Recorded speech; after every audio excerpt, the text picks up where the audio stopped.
माधवी और आप देख रहे हैं स्वामी न्यूज। और अब समाचार विस्तार से।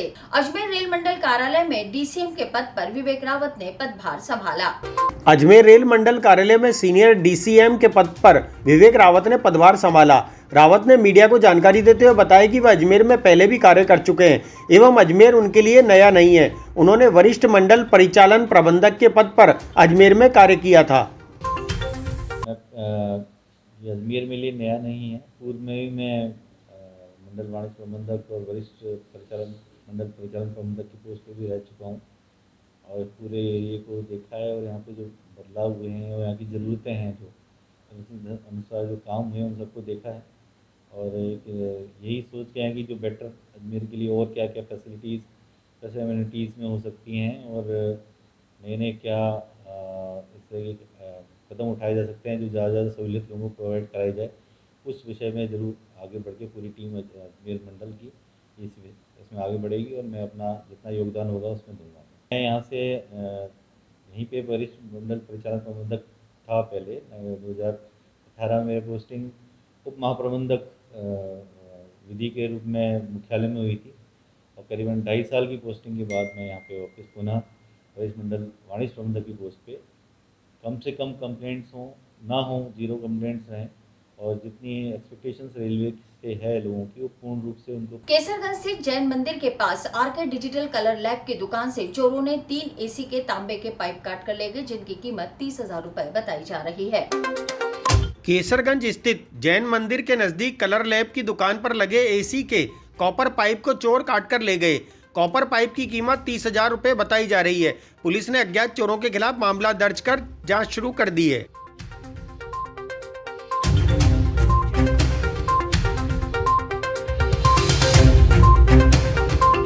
ये महावीर मोहल्ला केसरगंज नियर जैन टेम्पल के पास आरके डिजिटल कलर लैब। हमारे यहाँ 3 एसी के पाइपलाइन कॉपर की तोड़ ले गए हैं जिसका लागत कम से कम 30,000 रुपये होगी। ग्राम पंचायत सेंद्रिया में महानरेगा श्रमिकों का निजी स्थल पर मजदूरी कराने का वीडियो वायरल हुआ। इस संबंध में अधिकारियों ने मौके पर पहुंचकर निरीक्षण किया। अजमेर ग्रामीण पंचायत समिति सेंद्रिया गांव में मनरेगा श्रमिकों से निजी स्थल पर मजदूरी कराने का वीडियो वायरल हुआ। इस संबंध में सूचना मिलते ही अधिकारियों ने मौके का औचक निरीक्षण कर कई खामियां देखी।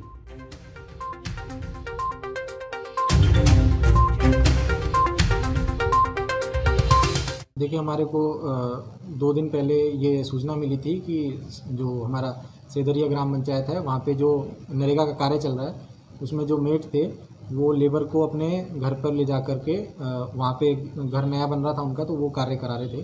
तो जब इसकी जांच की गई तो इस बात की तो पुष्टि नहीं हो पाई कि वो अपने घर पे उनसे कार्य करा रहे थे, परंतु जैसा कि वीडियो में दिख रहा है कि लेबर उनके घर से आ रही थी और जैसा हमने मौके पर उनसे पूछा जाकर अगले दिन, तो जब जो औचक निरीक्षण किया उसमें भी खामियां थी और जो उन्होंने बताया कि मैं लेबर को 10 बजे ही जो मेट है वो अपने घर ले गया था, जो कि नियमानुसार गलत है। और जो अगले दिन भी मौके पर देखा गया कि अटेंडेंस 9 बजे तक भी नहीं हुई थी जो लेबर है उसकी, और कोविड के प्रोटोकॉल का पालना नहीं की जा रही थी। तो हमारी तरफ से जो मेट है उनको ब्लैकलिस्ट करने की। बिना हेलमेट लगाए हुए व्यक्ति को पकड़ने की कोशिश करने पर ट्रैफिक पुलिसकर्मी के धक्के से व्यक्ति जख्मी हो गया जिसे परिचितों ने जेएलएन अस्पताल पहुंचाया। इस खबर को स्वामी न्यूज के लाइव कार्यक्रम के माध्यम से संवाददाता दुर्गेश डाबरा ने दिखाया। देखिए, यही वो शख्स है जिनके ट्रैफिक पुलिस कर्मी ने जो है यहाँ पर इधर उजाले में जो है धक्का दे दिया है। ये सर मैं वहाँ से लाल पट्टी में जैसे ही गुजरा तो मैंने हेलमेट नहीं लगाया था, तो ट्रैफिक वाला आया तो मैं रुकने की कोशिश करा तो वो एकदम मैं भी थोड़ा हड़बड़ाया तो उसने मुझे एकदम धक्का दिया। एकदम से जो जाके ट्रैफिक पुलिस कर्मी ने धक्का दिया और इन व्यक्ति के जो है लग चुकी है। क्या पूरा मामला हुआ है भाई साहब? कहाँ क्या मामला था? पेट्रोल भरा कर आ रहा था। कहाँ से? रेलवे अस्पताल से। हाँ, पेट्रोल भरा के आ रहा था। मैं लाल पटक से निकल रहा था तो मैंने हेलमेट नहीं लगा रखा था।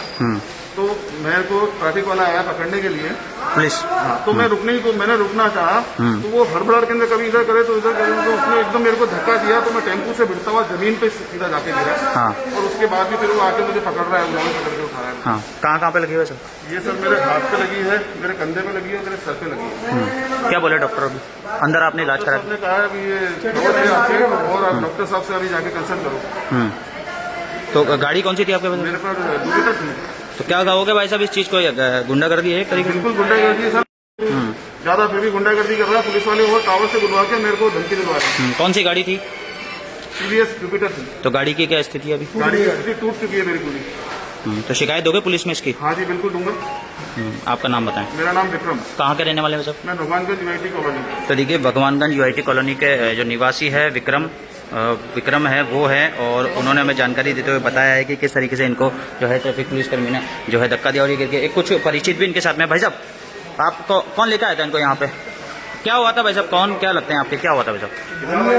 हाँ, तो इनका फोन आया केसरगंज में इनका फोन आया कि भाई ट्रैफिक वाले ने धक्का मार दिया, उसकी वजह से गिर गए।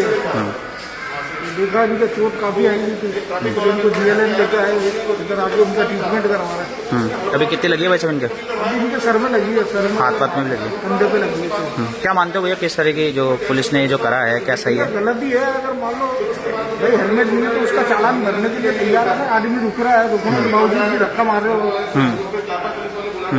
ये चालान इतना महत्व थोड़ी देता है कि किसी की जिंदगी से खेले। चालान इतना महत्व नहीं देता कि किसी की जान पे आ जाए, उसके सर पे लग जाए। सर पे लगने का मतलब कुछ भी हो सकता है। 200 यूनिट तक बिजली फ्री देने की मांग को लेकर आम आदमी पार्टी द्वारा मदार गेट से हस्ताक्षर अभियान की शुरुआत की गई।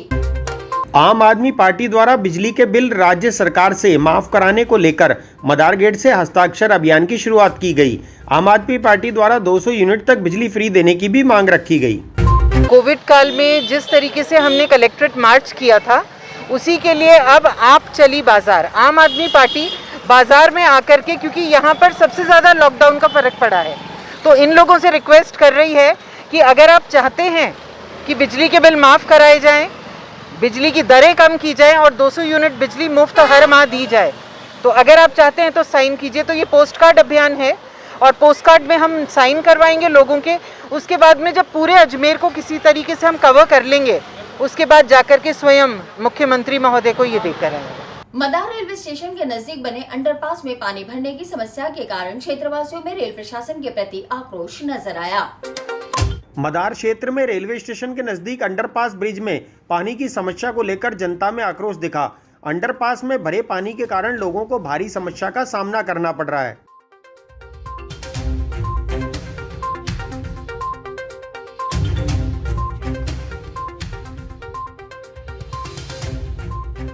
अंडरपास की है, ये अंडरपास साल भर पहले से चालू कर दिया है इन्होंने, जबकि इसके अंदर तकनीकी खराबियां बहुत कुछ है।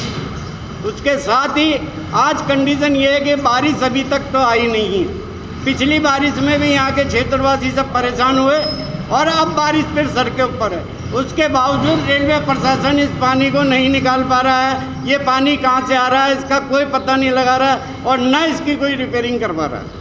आपने कहाँ शिकायत करी इसके बारे में? इस मामले में क्षेत्रवासी यहाँ के वार्ड पार्षद भी 2-4 बार DRM तक अपनी कंप्लेन लेके गए, उनको अपना दुख सुनाया, लेकिन कोई भी इस बात पे ध्यान देने वाला नहीं है। यहाँ तक कि पार्षद ने इसकी एक बार झाड़ू लगा के सफाई भी करवाई, लेकिन आज ही जो मिट्टी भरी पड़ी है, ये कल बारिश के अंदर फिर कीचड़ बनेगी और फिर लोग इसमें गिरेंगे। रेलवे प्रशासन इस मिट्टी को भी साफ नहीं करा सक रहा, तो इसको रिपेयर कब कराएगा? आज अगर ये हाल रहा तो इसके ऊपर 1000 ट्रकों का माल लेके मालगाड़ी भागने वाली है। उसमें लोड कितना होगा? वो लोड से ये पुलिया कभी भी बैठ सकती है, और क्षेत्र के अंदर बहुत बड़ी दुर्घटना हो सकती है। आप क्या चाहते हो? मतलब हम ये चाहते हैं कि इस पर पुलिया का ऐसा सुचारू रूप से व्यवस्था करी जाए जिसके अंदर ये पानी की समस्या हल हो जाए, ताकि माँ बहनें और सब इसमें से जा सके। आज इस एरिए के अंदर हिंदू मुसलमान ईसाई सबके कब्रिस्तान है। यहाँ से सब बॉडी लेके जाने के अंदर इस पानी में से निकलना पड़ता है। ये पिछली बार भी यही था और ये हाल अभी भी है। हम चाहते हैं कि कम से कम शव यात्रा तो ऐसे जावे जिससे कि आदमी संतुष्ट रहे, शांति से उसका संस्कार करे। ये आ रही है वैसा जैसे पुलिया बनी तो सुविधा के लिए है, लेकिन यहाँ क्या बरसात के दिनों में 1 महीने बाद तक और बाद में भी 2 महीने तक इसमें पानी भरा रहता है। पानी भरने से इधर से उधर निकलने में बड़ी परेशानी होती है। ये रोड पुलिया रेलवे का कार्य के लिए बनाई गई है, क्योंकि आगे वर्कशॉप है। यहाँ से रेलवे का स्टाफ भी जाता है, अधिकारी भी जाते हैं, कर्मचारी सब जाते हैं, लेकिन यहाँ के अधिकारी अनदेखा कर रहे हैं बिल्कुल इस बात को। उनको कोई चिंता नहीं, वो कार में बैठ के निकलते, गाड़ी में, सरकारी गाड़ी है, अगर अपनी गाड़ी में निकले तो उनको पता पड़े, सरकारी गाड़ी में निकलते हैं वो, तो उनको वो चिंता तो है नहीं किसी बात की, कौन भीग रहा है, कौन क्या कर रहा है, तो किसको क्या परेशानी है, किसकी गाड़ी का नुकसान हो रहा है, किस में क्या हो रहा है, किसी में कांटे चुभ रहे हैं, किसी में कुछ कील भाटे चुभ रहे हैं, पानी में बाहर से कील पंचर होती है, गाड़ी टायर खराब होते हैं, इस बात को देखने वाला कोई नहीं है। वे तो सिर्फ एक टेंडर निकाल के ये ताजिया खड़ा करे, दूर हट के एकदम, कोई चिंता की बात नहीं। ऐसे अपने घर में करके देखे तो उनको पता पड़े अधिकारियों को कि कैसे कार्य होता है। इसलिए हमको इसमें पानी से और इसको पुलिया कवर करके इस आने जाने के रास्ते से मतलब जो परेशानी है उससे निजात दिलाई। हमारी यही परेशानी है, पानी की समस्या मेरे से परेशानी दूर हो जाए। तो पैदल निकल वालों को तो परेशानी है ना, चलो ऊपर तो निकलने नहीं देते हैं, नीचे जावे तो गोडे गोडे ना पानी भरा, बोलो लेडीज है भाई, कोई सब्जी वाला है, हम माल लेके जाते हैं, सब्जी बेचने जाते हैं तो भी दिक्कत ही है, और दूध देने जाते हैं तो आए दिन की परेशानी होती है। तो आप प्रशासन यही निवेदन है भाई हमारी समस्या दूर करते हुए। बारिश में भी यही समस्या, बारिश में तो क्या ज़्यादा है, बारिश तो भी यही नहीं, बारिश पहले ही हाल हो रहा ना। रामगंज थाना क्षेत्र के कंचन नगर में घर के बाहर खड़ी गाड़ी से चोरों द्वारा एक्सेल पार्ट्स चुरा लिए गए। इस संबंध में वाहन मालिक ने रामगंज थाने में मुकदमा दर्ज कराया। शहर में चोरों की हिम्मत दिन पर दिन बढ़ती जा रही है। इसी के तहत कंचन नगर में घर के बाहर खड़ी गाड़ी के एक्सेल पार्ट चोरों ने चुरा लिए। इस संबंध में वाहन मालिक ने रामगंज थाने में मुकदमा दर्ज कराया। दिनांक 16/6/2021 को सुखपाल स्नो कल्याणमल जाति जाट निवासी कंचन नगर दोराई ने रिपोर्ट पेश की कि मेरे घर के बाहर मेरी टाटा 409 के 2 एक्सेल पड़े थे, जिसको फारूक कबाड़ी ने चोरी की है, जिस पर थाना जय पर प्रकरण दर्ज है। कोरोना काल में ऑक्सीजन की पूर्ति के लिए सांसद कोष व अजमेर नगर निगम द्वारा 46 ऑक्सीजन कंसंट्रेटर जेएलएन अस्पताल को भेंट किए गए। संभावित कोरोना की तीसरी लहर को देखते हुए वह ऑक्सीजन की पूर्ति के लिए नगर निगम अजमेर द्वारा जेएलएन अस्पताल को 26 ऑक्सीजन कंसंट्रेटर उपलब्ध कराए गए। वहीं सांसद कोष से भी 20 ऑक्सीजन कंसंट्रेटर अस्पताल को भेंट किए गए। इस अवसर पर सांसद भागीरथ चौधरी, उत्तर विधायक, दक्षिण विधायक व उप महापौर एवं अन्य कार्यकर्ता मौजूद रहे।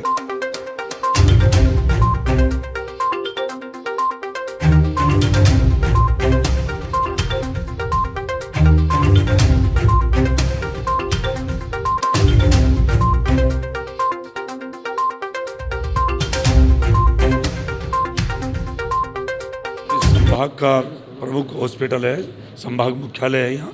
और गत अभी जो कोरोना दूसरी लहर आई थी उसमें बहुत बड़ी त्रासदी हुई ऑक्सीजन की कमी की वजह से। इस वजह से हम सारे जनप्रतिनिधि, चाहे विधायक हो चाहे सांसद हो, सभी ने ऑक्सीजन कंसंट्रेटर अपने एमएलए फंड हो चाहे एमपी फंड से यहाँ दिए गए हैं। और केंद्र सरकार द्वारा सैटेलाइट हॉस्पिटल में ऑक्सीजन प्लांट भी आया है, और इस वजह से आज यहाँ जो 20 ऑक्सीजन कंसंट्रेटर एमपी फंड से यहाँ दिए गए हैं, 10 लीटर के हैं, और 24 घंटा यदि रिक्वायरमेंट हो पेशेंट को तो 24 घंटा ऑक्सीजन सप्लाई भरपूर मात्रा में दी जा सकती है। इससे बहुत बड़ी एक जो त्रासदी हुई उससे बचाव के लिए कह रहे हैं कि तीसरी लहर भी आने वाली है, तो पहले से ही ये सारी रोकथाम और इसकी प्रबंध व्यवस्था होनी जरूरी है। इसके लिए जेएलएन हॉस्पिटल में आज हमारे यहाँ के प्रिंसिपल साहब, सुपरिटेंडेंट साहब, उनको हमारे विधायक उत्तर के भाई श्री वासुदेव देवनानी साहब, दक्षिण से बहन अनिता जी बघेल साहब, और हमारी पार्टी के उप महापौर और सारे पार्टी के वरिष्ठ जन यहाँ आए हैं, और हमने यहाँ इनको ऑक्सीजन कंसंट्रेटर हमने सुपुर्द किए हैं। दुर्भाग्य, मैं तो एक कहूँगा दुर्भाग्य है, इस तरह की त्रासदी के अंदर भी यदि कोई उसको पता है कि ये ऐसा वायरस आया जिसका अभी तोड़ 100% हम कर नहीं सकते हैं कि दावे के साथ कि ये बीमारी अब चली गई है, ऐसी स्थिति में भी यदि कोई एमएलए फंड से या कहीं से कोई ऑक्सीजन कंसंट्रेटर देवें और उसमें भी गड़बड़ जाला कर देवें, तो इससे बड़ा दुर्भाग्य हो नहीं सकता है। चाहे कोई भी व्यक्ति है इस तरह का कोई कार्य किया, कोई अधिकारी किया, तो ये दुर्भाग्य है, उसकी जांच होनी चाहिए और उनको सज़ा भी मिलनी चाहिए। नगर निगम द्वारा जो 25 लाख रुपए ऑक्सीजन कंसंट्रेटर के लिए जेएलएन हॉस्पिटल को दिए थे, सभी पार्षदों ने उसकी घोषणा की थी, सभी पार्षदों ने इसमें सहमति व्यक्त की थी। 25 लाख रुपए हमारे द्वारा दिए गए, उससे आज 26 कंसंट्रेटर जेएलएन हॉस्पिटल को प्राप्त हुए हैं। 10 लीटर के ये कंसंट्रेटर है और 24 घंटे काम करने वाले हैं। साथ में सांसद महोदय के फंड से भी जो 20 कंसंट्रेटर आए हैं, ऐसे ये 46 कंसंट्रेटर हमारे अजमेर में इस कोविड महामारी से लड़ने में कहीं ना कहीं बहुत उपयोगी साबित होगा और इस लड़ाई को हम इसके आधार पर जीत पाएंगे, क्योंकि इस बार की कोविड महामारी में जो सबसे बड़ी समस्या आई वो समस्या थी ऑक्सीजन की। ऑक्सीजन की कमी के कारण से कई हमारे प्रियजन, हमारे अजमेर के नागरिक कालकलवित हुए, कई परिवार इसके कारण उजड़ गए। इसको ध्यान में रखकर केंद्र सरकार द्वारा जहाँ ऑक्सीजन के जो ऑटोमेटिक प्लांट लगाए, उसके साथ में ये ऑक्सीजन कंसंट्रेटर कहीं ना कहीं बहुत ज़्यादा मददगार साबित हुए हैं। विभिन्न सामाजिक संस्थाओं द्वारा भी दिए गए थे और अब लगातार जेएलएन हॉस्पिटल को, सीएचसीज को, हमारे सीएमएचओ ऑफिस को, हमारे विधायक कोटे से, सांसद कोटे से और हमारे नगर निगम के पार्षदों के कोटे से ये कंसंट्रेटर दिए गए। निश्चित रूप से ये इस कोविड महामारी में बहुत उपयोगी साबित होंगे। राजस्थान लोक सेवा आयोग द्वारा सहायक अभियंता प्रतियोगिता परीक्षा 2018 की काउंसलिंग 23 जून से शुरू की जा रही है। आयोग ने काउंसलिंग कार्यक्रम जारी किया। यह काउंसलिंग 28 जुलाई तक जारी रहेगी। राजस्थान लोक सेवा आयोग द्वारा सहायक अभियंता प्रतियोगी परीक्षा 2018 की काउंसलिंग 23 जून से शुरू की जाएगी। आयोग से प्राप्त जानकारी के अनुसार यह काउंसलिंग 28 जुलाई तक होगी। अभियंता मुख्य परीक्षा परिणाम 4 मार्च 2021 को घोषित किया गया था। इस परिणाम में अस्थायी रूप से सफल अभ्यर्थियों की पात्रता जांच काउंसलिंग के माध्यम से आयोग कार्यालय में 23 जून से 27 जुलाई एवं 28 जुलाई 2021 को प्रातः सत्र को संपादित की जाएगी। सिंधुपति महाराजा दारसेन के बलिदान दिवस पर भारतीय जनता युवा मोर्चा कार्यकर्ताओं द्वारा हिंगलाज माता का पूजन किया गया। सिंधुपति महाराज दारसेन के बलिदान दिवस पर बुधवार को युवा मोर्चा कार्यकर्ताओं की उपस्थिति में हिंगलाज माता का पूजन किया गया और महाराजा दारसेन को श्रद्धा सुमन अर्पित किए गए। भारतीय जनता युवा मोर्चा जिलाध्यक्ष दीपक राठौर ने बताया कि महाराजा दारसेन ने विदेशी आक्रांताओं को पश्चिमी सीमाओं तक खदेड़ दिया था। वे युद्ध भूमि में मातृभूमि की रक्षा के लिए स्वयं सहित परिवार का बलिदान दिया, जिसे इतिहास में कभी भुलाया नहीं जा सकता। संकेत वर्मा ने बताया कि महाराजा दारसेन के बलिदान दिवस से प्रेरणा लेकर हमें संस्कृति की रक्षा के लिए संकल्प लेते हुए ऐसे वीर महापुरुषों को याद करते हुए हमें राष्ट्र की सेवा करनी है। महारानी लाडीबाई व जौहर व सूर्य कुमारी व परमाल का बलिदान इतिहास में सदैव याद किया जाएगा। सिंधुपति महाराजा दारसेन जी के बलिदान दिवस के निमित्त आज भारतीय जनता युवा मोर्चा शहर जिला अजमेर की ओर से पुष्पांजलि अर्पित की और साथ ही उनको नमन किया, याद किया।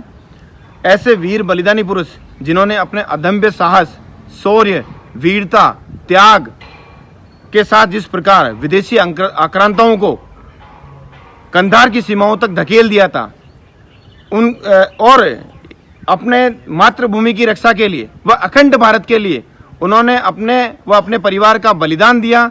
जीवन पर्यंत अखंड भारत के सपने के लिए वो संघर्षरत रहे और अंत में अपना बलिदान भी दिया। ऐसे वीर बलिदानी पुरुष को हम नमन करते हैं। साथ ही मैं शहरवासियों को आज बलिदान दिवस की हार्दिक शुभकामनाएं देता हूं और मैं सभी से निवेदन करता हूं कि ऐसे वीर बलिदानी पुरुष के जीवनी से प्रेरणा लेते हुए अपने जीवन में आगे बढ़ें।